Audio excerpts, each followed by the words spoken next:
నమస్తే. ఇవాళ మనం మరొక మహర్షి గురించి చెప్పుకుందాం. విభాండకుడు అని మహాముని, చాలా గొప్ప తపోధనుడు.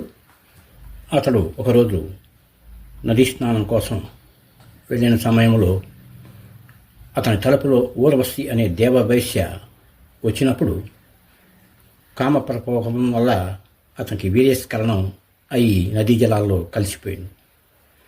ఆ నదీ జలాల్లో కలిసిపోతున్నటువంటి ఆ వీర్యాన్ని అక్కడికి దాహంతో వచ్చిన ఒక లేడీ త్రాగేసింది.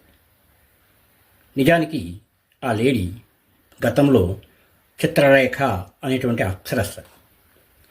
ఇంద్రసభలో నాట్యం చేస్తూ దూరంగా తిరిగాడే లేళ్లను చూసి నాట్యం ఆపేసి వాటి వంక చూస్తుండిపోవటం వల్ల తనకి నృత్యాన్ని చూడటంలో రసభంగం కలిగిందని ఇంద్రుడు ఆమెని "నువ్వు ఆ మృగయోనిలోనే జన్మించు పో" అని శపించాడు. శాప విమోచనం ఏమిటని అడిగినప్పుడు, నీవు విభాండకుని వల్ల ఒక పుత్రుణ్ణి కన్న తర్వాత నీకు శాప విమోచనం కలుగుద్దని ఇంద్రుడు చెప్పాడు.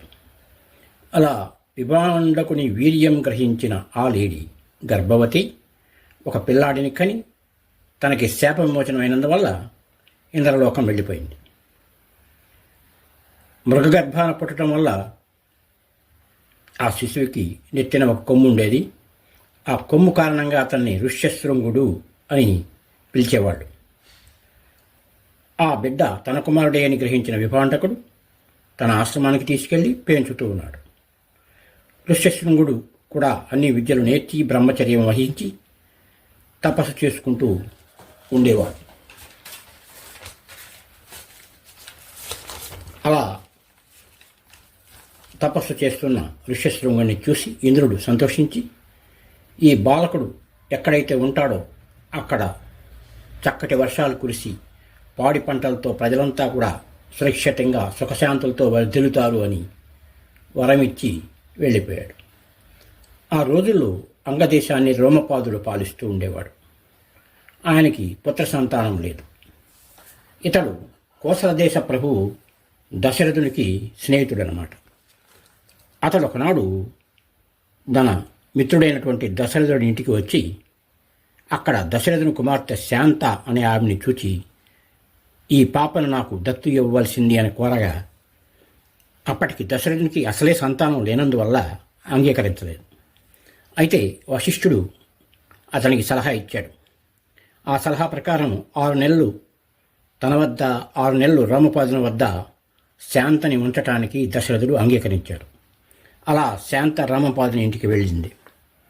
అప్పట్లో రామపాదుడు కూడా వారసుడి కోసం ధర్మకార్యాలు చేస్తూనే ఉన్నాడు, పూజలు చేస్తూనే ఉన్నాడు. ఒకరోజు ఒక బ్రాహ్మణుడు అతని వద్దకు వచ్చి దానాలు పొందాడు.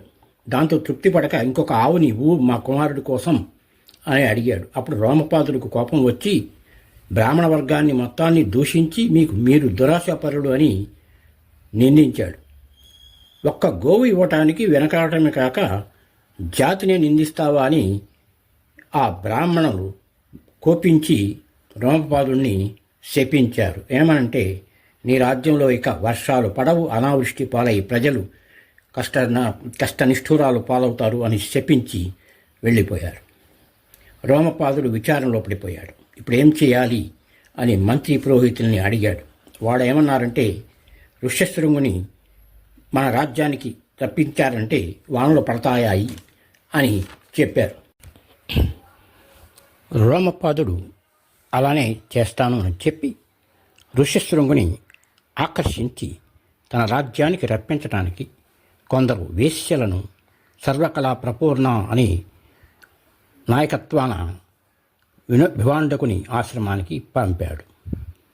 ఆ అందగత్తలైన వేశ్యలు విభాండకుడు లేనప్పుడు ఋష్యశృంగుని వద్దకు వెళ్ళి తాము తెచ్చిన కానుకలు అతనికి ఇచ్చారు. అప్పటి వరకు స్త్రీలంటే ఎట్లా ఉంటారో కూడా తెలియదు. వీళ్ళని చూసి మునికుమారులని వాళ్ళకి అతిథి సత్కారాలు అవి చేశాడు. ఆ వేశ్యలు ఏం చేశారంటే సంగీతం, నాట్యం ఇలాంటి వినోద కార్యక్రమాలతోటి కౌగలింతలు, చుంబనాలు వంటి వాటితోటి మోసగించి తమ ఆశ్రమం దగ్గరలోనే ఉండి అక్కడికి రమ్మని పిలిచారు. ఋష్యశృంగుడు కూడా అంగీకరించాడు. వాళ్ళు వెళ్ళిపోయారు. తర్వాత విభాండకుడు ఆశ్రమానికి వచ్చి కొడుకు పరధ్యానంలో ఉండటం చూచి, అగ్ని ప్రతిష్టాపన చేయకపోవడం చూచి ఎందుకిలా ఉన్నావని అడిగాడు. అప్పుడు ఋష్యశృంగుడు జరిగిందంతా చెప్పాడు. అప్పుడు విభాండకుడు అన్నాడు, వీళ్ళంతా రాక్షసులై ఉండాలి, వాళ్ళు నిన్ను మోసం చేస్తున్నారు, జాగ్రత్త, వారి మాయలో పడకు అని చెప్పాడు. మర్నాడు కూడా విభాండకుడు లేని సమయంలో వేశ్యలు మళ్ళీ ఋష్యశృంగుని వద్దకు వచ్చి అతనిని లోబరుచుకొని తమ వెంట అంగదేశానికి తీసుకుని వెళ్ళిపోయారు. అతడు అంగదేశం చేరగానే అక్కడ అంగదేశంలో కుంభవృష్టి వర్షాలు కురిశాయి. ప్రజలంతా ఎంతో సంతోషించారు. రోమపాదుడు కూడా ఆనందంగా తన పెంపుడు కూతురు శాంతని ఋష్యశృంగునికి ఇచ్చి పెళ్లి చేయాలని అనుకుంటూ ఆలోచన చేస్తూ ఉన్నాడు. ఒకనాడు ఋష్యశృంగుడు కూడా అందాల రాశి అయినటువంటి శాంతను చూచాడు. ఆమె గురించి అడిగాడు రోమపాదుడిని. అప్పుడు చెప్పాడు రోమపాదుడు, ఈ శాంత నా మిత్రుడి దశరథుడు కుమార్తె. ఆమె స్వయం స్వరం ప్రకటించాడు నా మిత్రుడు. అప్పుడు పరశురాముడు వచ్చి అక్కడికి వచ్చిన వారందరినీ చంపాలని చూశాడు.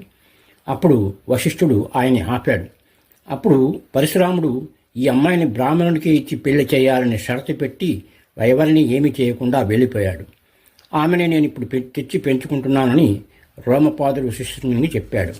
అప్పుడు ఋష్యశృంగుడు ఆమెని తనకిచ్చి పెళ్లి చేయమని రోమపాదుడిని కోరాడు. రోమపాదుడు సంతోషంగా అంగీకరించి శాంత ఋష్యశృంగుల వివాహం వైభవంగా జరిపాడు. నూతన దంపతులు రోమపాదుని ఇంట్లో ఉండి హాయిగా కాలం గడుపుతూ ఉన్నారు. తర్వాత అల్లుడు చేసిన యాగంతో రోమపాదునికి కూడా ఒక కొడుకు కలిగాడు. అక్కడ అయోధ్యలో దశరథుడు కూడా సంతానం కోసం పుత్రకామిష్టి యాగం తలపెట్టాడు.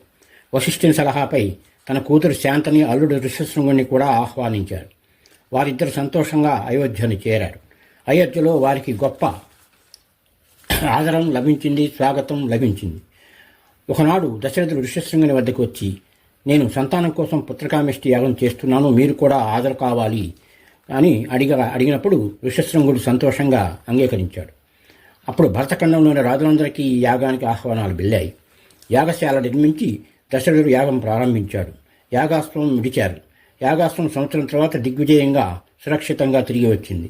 ఆ తర్వాత ఋష్యశృంగుడు స్వయంగా యజ్ఞమంత్రాలు చదువుతూ ఉండగా ఆ యాగకుండంలో నుంచి ఒక దివ్య పురుషుడు ఉద్భవించి ఒక పాయస పాత్రని దశరథునికి అందించాడు. ఋష్యశృంగుడు దశరథునితో ఆ పాయసాన్ని మీ భార్యలకు పంచండి అని చెప్పాడు. దశరథుడు అప్పుడు ఆ పాయసంలో సగం కౌసల్యకి, మిగిలిన సగంలో సగం సుమిత్రకి, మిగిలిన దానిలో సగం కైకకి, సగం సుమిత్రకి ఇచ్చాడు. రాణులు ఆ పాయసాన్ని భక్తితో స్వీకరించారు. ఆ తర్వాత కొంతకాలానికి ఆ రాణులకు శ్రీరామ, లక్ష్మణ, భరత శత్రుఘ్నులు కలిగారు. యాగ సమాప్తి తర్వాత ఋష్యశృంగుడు తన తండ్రి ఆశ్రమానికి వెళ్ళిపోయాడు. విభాండకుడు కూడా తన కొడుకుని, కోడలని ఆదరంగా ఆహ్వానించాడు. ఆ దంపతులు గృహస్థాశ్రమంలో ఉండి చతురంగుడు అనే కొడుకును కూడా కన్నారు. ఋష్యశృంగుడు ఒక స్మృతికర్తగా కూడా చెబుతారు. ఋష్యశృంగ స్మృతి అనేది ఉండేదని ఒకప్పుడు అంటారు. అలా పుత్రకామిష్టి యాగం దశరథుని చేత చేయించి శ్రీరాముని వంటి మహాభక్తిని, దైవరూపుడిని లోకానికి అందించిన ఋష్యశృంగుడు పరమ పుణ్యాత్ముడు, నిత్య స్మరణీయుడు అని చెప్పుకోవాలి మనం. విన్నారు కదా ఋష్యశృంగుని గాథ. నమస్తే, థ్యాంక్ యూ.